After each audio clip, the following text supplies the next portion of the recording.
Plato is one of the most prominent philosophers of ancient Greece, belonging to the classical period, and he is one of the pylons of the entirety of Western civilization, founding the Academy, the first institution of higher learning in the entire Western world. His philosophy is referred to as Platonic Idealism. Along with Socrates, his mentor, and Aristotle, his student, Plato is one of the most influential individuals in the entire history of humankind. He invented the written dialogue and the dialect form of philosophy. Some of his most famous books are The Republic, The Symposium, The Apology of Socrates, Allegory of the Cave, and The Dialogues of Plato, in which the main character is Socrates, who influenced Plato's philosophy to a great extent. Even after 2,400 years, Plato's work is still popular and relevant today. For Plato, one of the main purposes of learning philosophy is to enable one to live a fulfilled life. This state of fulfillment or well-being was named by the ancient Greek philosophers as eudaimonia. For Plato, eudaimonia is strongly related to virtue. Plato's main ethical view is that the unjust man's soul, without virtue, is chaotic and at war with itself. Even if we satisfy all our desires and wishes, if we're not in harmony with ourselves and with the community of people around us, we cannot achieve eudaimonia. To help you better understand what Plato believed defined a fulfilled life and how we can achieve eudaimonia, here are 9 lessons from the philosophy of Plato. Number 1. Educate yourself. Plato said, "The direction in which education starts a man will determine his future life." For Plato, the founder of the Academy, education is a crucial aspect in one person's life. Plato gave education the highest priority, creating a curriculum for his school which was also teaching young people how to control their emotions and their appetite. He believed that without his self-control and without a proper knowledge of how this world works, an individual can easily engage in damaging activities that will have negative consequences on their life and on the lives of other people. One cannot have a fulfilled life without a proper education. Also, Plato believed that each stage of life needs a different type of education. He was influenced by the Spartan system of education. The main difference between Athenian education and the Spartan one was that in Athens, education was not state-controlled, while in Sparta it was, although it was done much more poorly. Plato thought that education should be compulsory and it should start at an early age, and that education should be divided into 2 parts: elementary education and higher education. The elementary education should last 10 years and it should include physical education, musical education, storytelling and poetry, but also a bit of mathematics, history and science. From there, students should then pass an exam to go on to higher education, which would then last another 10 years. If the student doesn't pass, he can still become a businessman, a clerk, a worker, or a farmer and the like. Therefore, higher education is not compulsory. The one that is compulsory is only the elementary part, from which the physical and musical education, storytelling and poetry are the most important. Musical education that takes place in the earliest years of childhood helps in shaping the children's souls, making them more connected with their emotions. Then there is education through tales that happens at a later stage in childhood, when children can learn what it means to be good or bad and can follow the model of a hero. Then comes education through poetry or by reciting the tales, which can develop the sense of rhythm and harmony in young people, as well as speaking skills. And there's also gymnastic education, as a healthy brain cannot reside in an unhealthy body, and according to the ancient Greeks, gymnastics prevents many kinds of illnesses. Therefore, in order for people to achieve easier fulfillment in life, a proper education in different stages and types is mandatory. No matter what education you've achieved in life so far, you can continue educating yourself. Read books, learn to play an instrument, start practicing a sport, and so on. For example, you can start your morning routine with some gymnastics, and in the evenings read great books and play a musical instrument, or learn another type of skill or craft. The sense of harmony you'd get from such a structured life around self-development would prevent you from indulging in damaging activities in life, like wasting your life binge-watching streaming shows, eating unhealthy junk food, partying too much and damaging your body, or living a sedentary life, being immoral and hurting other people, or being stuck in your job that you hate because you refuse to learn a new skill, and so on. Make your own curriculum for your self-education. Create your own habits which can help you feel happier and more fulfilled. Number 2. Have an active life. In the words of Plato, lack of activity destroys the good condition of every human being. Physical exercise was a very important part of Greek culture. In ancient Greece, your level of physical fitness would have been the same as the level of honor within your community. For Plato, exercise was even more. He described it as a beautiful activity of the soul, being able to reduce the impulsivity and prevent people from being pulled to the ground. Therefore, in some way, by doing physical activity, we show how much we care about our soul. It's a way of fighting diseases and death and staying in touch more with our spiritual side. When we do sports, certain hormones are released, such as endorphins, often referred to as the happiness hormones, making us feel happier and more in control. Plato thought that practicing sports can guarantee you 3 types of pleasures in life. Number 1. Material pleasure. Besides the fact that sports can help us make money if we practice it in a professional way, sports also has an indirect material pleasure, as it generally makes us healthier, fitter, and more physically attractive, which can help one attract better-looking mates. Number 2. Honor and victory. Although there are many exceptions, it's often the case that a good-looking person who's also physically fit is awarded a higher status in society. And finally, number 3. The pleasure of knowledge and thought. Plato, like many other ancient Greek thinkers, believed that there is a wisdom of the body. Through practicing sports, we expand that wisdom. We train ourselves to be more patient, to have more courage, and Plato viewed courage as a virtue of reason. Thus, practicing sports nourishes our capacity for reasoning and acquiring knowledge. From all 3 types of pleasures derived from sports, the last type of reward is regarded by Plato as being the most valuable, as it doesn't depend on the behavior and recognition of others.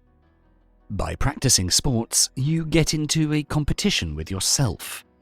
For Plato, self-competition is the highest union between body and soul. When you are in competition with yourself, you practice the art of self-control. You learn to know yourself better, to know your limits, and find ways to overcome them. When you practice sports, you learn how to overcome your limits, how to control your urges and impulses, how to release the stress in your life, and ultimately, your chance for a long and healthy life increases. Therefore, to have a fulfilled and long life, never go more than a day without a workout, without trying to overcome your physical limits. Number 3. Avoid anger at all costs. According to Plato, there are 2 things a person should never be angry at: what they can help and what they cannot. In his work Timaeus, Plato explained how gods sculpted the body of men around their immortal soul, and inside the body they created another type of soul which is mortal and is governed by impulses, oscillating between extremes. Extremes like pleasure and pain, rashness and fear, anger and hope. Therefore, anger is an extreme, and it's a terrible impulse which we must avoid. We might feel a sort of pleasure when we're angry, when we feel the urge to get revenge for ourselves from other people. But this pleasure doesn't last long, and it's often followed by feelings of guilt or shame. In order to live a fulfilled life, we need to avoid the extremes. It would be much better to keep a sense of calm and allow ourselves to think before reacting with anger when bad things happen. If you can do something about the situation, then just focus on the action. Don't be angry and waste your energy in this destructive emotion. If you can't do anything about it, then simply make peace with the situation and move on. For example, imagine a moment that makes you really angry. Perhaps your best friend betrayed you, revealing some damaging information about you to your family. Information that you fought for many years to keep a secret. When you hear such a betrayal, don't consume yourself with anger towards your best friend, shouting at them or getting revenge in some way. It's better to take a step back, acknowledge that the fact is done. Your family now knows your secret, and the only thing you can do is explain yourself to them, and to start trying to repair everything that can be repaired. And if others decide to stay angry at you because you kept that secret from them for so long, just make peace with this fact and remain calm. Perhaps in time they will change their minds. Remember that you can't control how others react to you, but you can control how you behave from now on.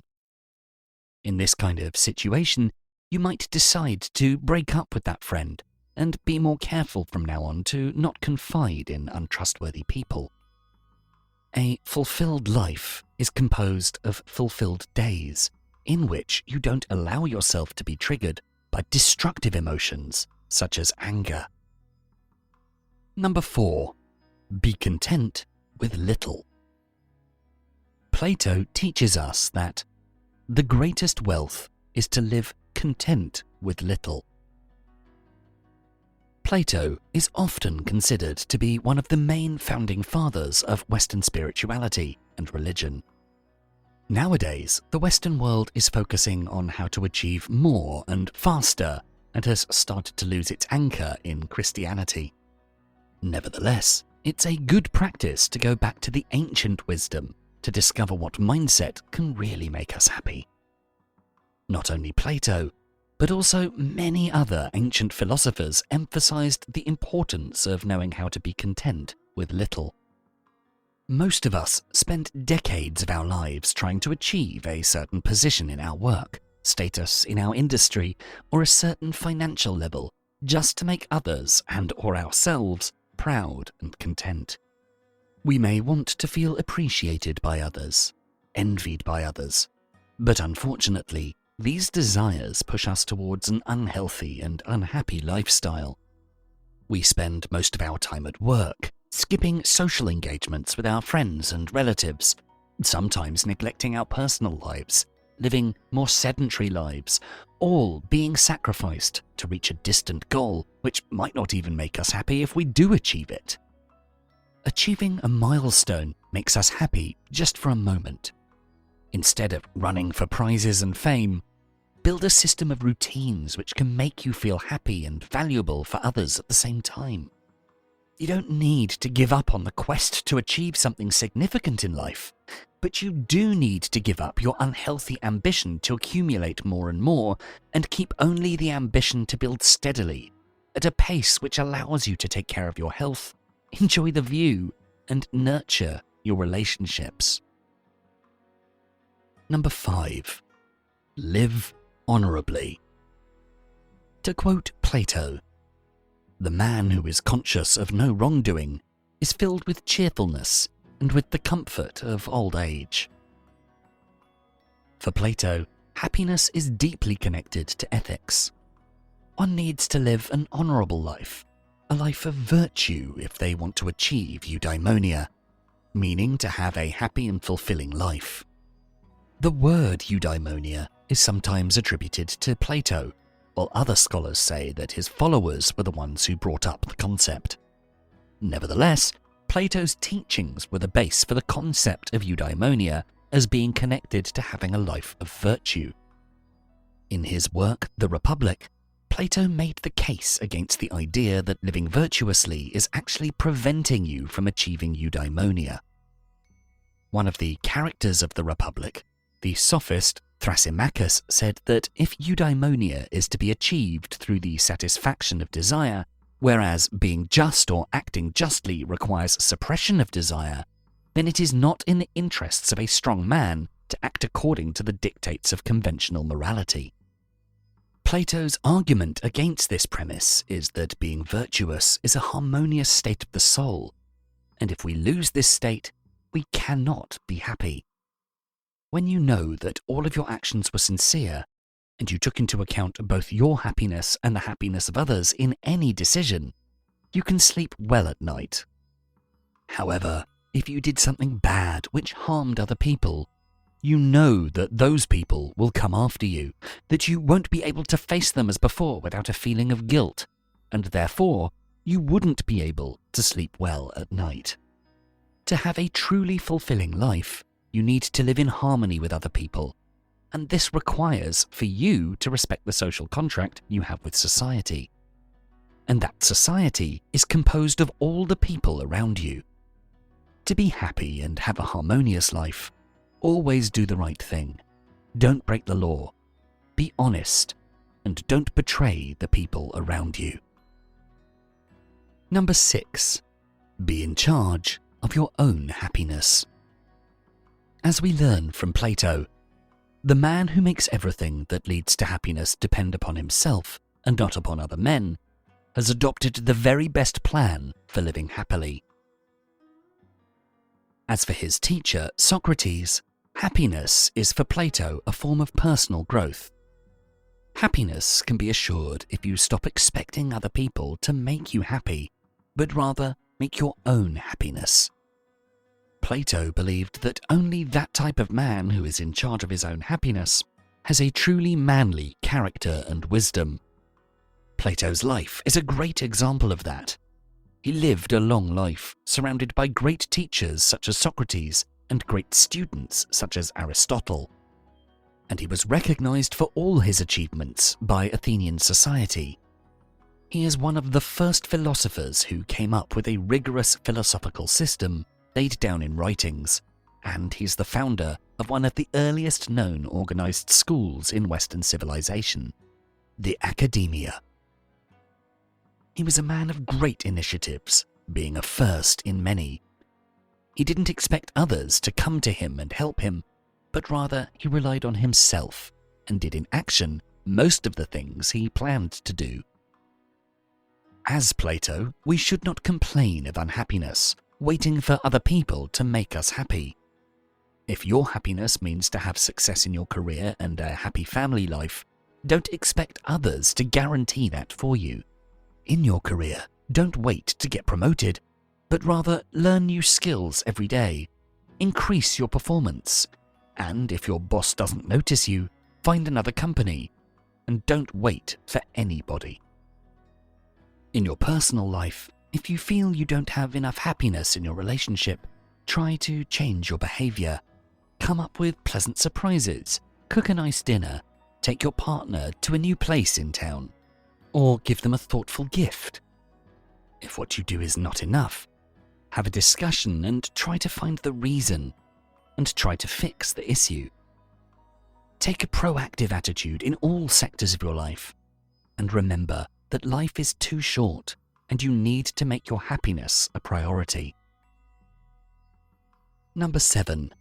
Find inspiration in music. Plato considers that music gives soul to the universe and wings to the mind. Music was everywhere in ancient Greece.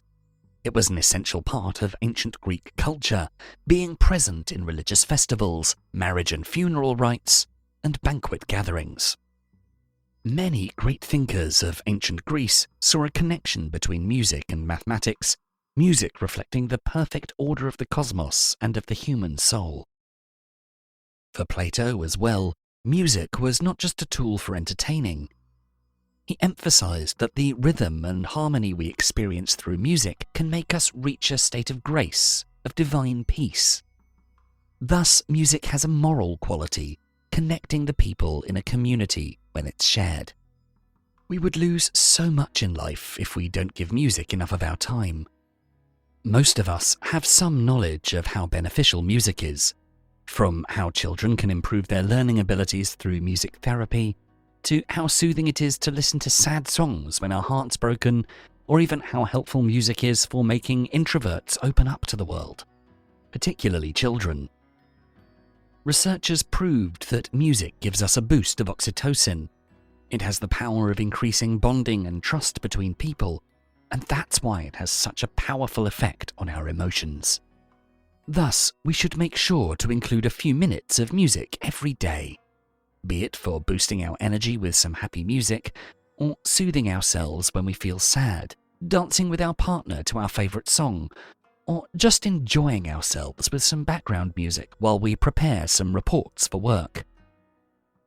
A day without music is a day wasted. Number 8. Find your soulmate. Plato believed that every heart sings a song, incomplete until another heart whispers back. Those who wish to sing always find a song. At the touch of a lover, everyone becomes a poet. Plato is the most famous philosopher regarding the theory of the soulmate. In his work Symposium, the character Aristophanes described how at the beginning there were only androgynes, and Zeus split them in half, and since then we humans are continuously looking to find our other half. The wound caused by Zeus makes us seek love. The loving relationships we have with other people can make us feel less suffering, but only when we find our real half can we be whole again, and we can put an end to our suffering. Therefore, to have a fulfilled life, it's important to give enough importance to our personal life, to invest effort into meeting new people, and to never stop seeking love until we find the right partner. The more happiness and peace you have, and the more accepted you feel in the relationship you have, the more sure you can be that this is the right partner for you. Although you might go through some difficult times together, if that sense of peace and wholeness is still there, then the relationship is worth fighting for. A real fulfillment in life cannot exist without having our soulmate beside us. Number 9. Care about the happiness of others. In our final quote from Plato for this video, he says, "In caring for the happiness of others, we find our own." Plato, like many other ancient philosophers, linked happiness with being moral. Thus, fulfillment in life, eudaimonia, has a strong root in being virtuous and in living an honourable life. Although in many regards Plato considered happiness as a self-sufficient state, everyone being responsible to create his or her own happiness, he was also aware of the different ways in which we can boost the feeling of being happy. One of these ways is to care for the happiness of others. Thus, we should not expect others to make us happy, but we need to help others be happy in order for us to be happy.